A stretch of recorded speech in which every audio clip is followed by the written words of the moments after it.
Donald Trump, meanwhile, appears now to be walking back one of his signature and most controversial policy proposals. Trump has been calling for a temporary ban on Muslims for months, but now the presumptive GOP nominee seems to be backpedaling to a degree. Here's Major Garrett with more. So would a Muslim coming from Scotland or Great Britain, have you tweaked your policy on that? That's a far cry from these comments in December. Donald J. Trump is calling for a total and complete shutdown of Muslims entering the United States. Donald Trump faced immediate criticism from his GOP rivals. I do not agree with his proposal. I do not think it is the right solution. We don't need more division. And everybody who's a Muslim isn't some terrorist, obviously. But Trump stuck to the ban and its staggering political effect. You know, I talked about the Muslim. We have a tremendous problem.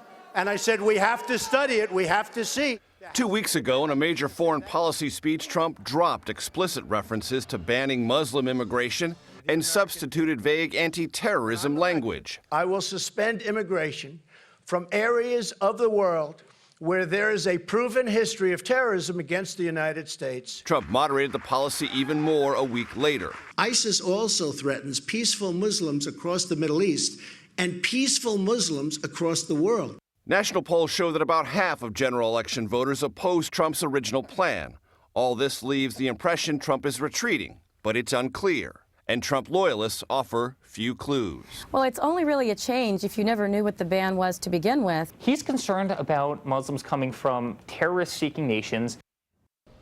And Major Garrett is in Washington for us. And again, Major, Donald Trump's been tweaking and softening and then strengthening the language on this proposed ban for months now. You promised cartography at the top of the show. What to make of it all? That it is a policy that has global implications. It has all sorts of resonance politically. It matters.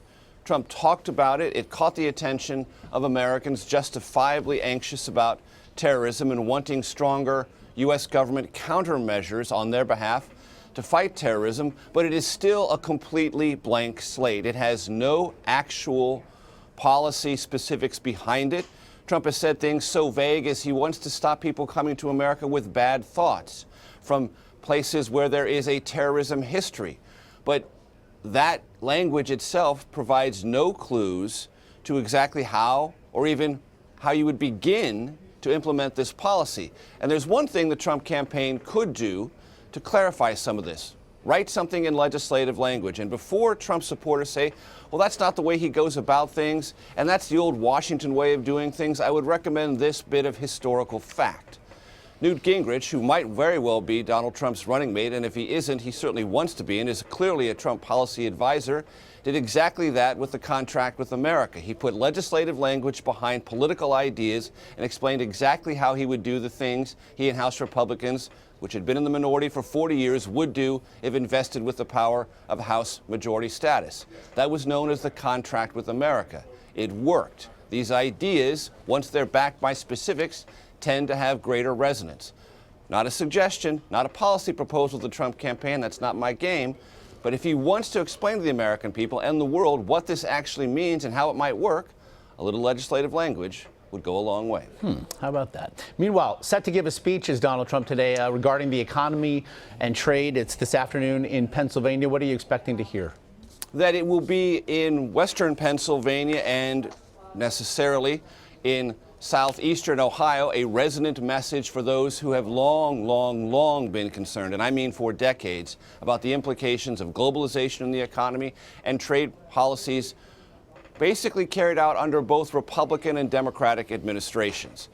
There will be a lot of criticism of the North American Free Trade Pact between Canada and Mexico, any of the pending trade agreements that are now trying to link the United States more closely with countries in Asia. There'll be probably references to other trade deals with Europe, probably some more references to the Brexit vote on Thursday and going into Friday that Trump thought was so good for Britain, but has turned out to be problematic, to say the least, economically.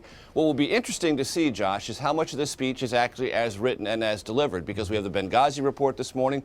We had a very important Supreme Court decision overturning a Texas abortion law. Will Trump wade into those waters, or will he stick to the script? And if he does wade into those waters, will he have a secondary script for that? or will he improvise?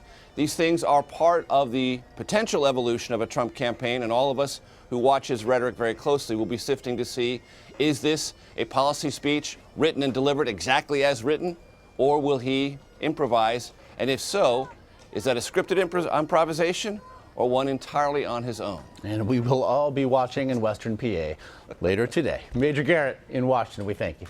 Thanks.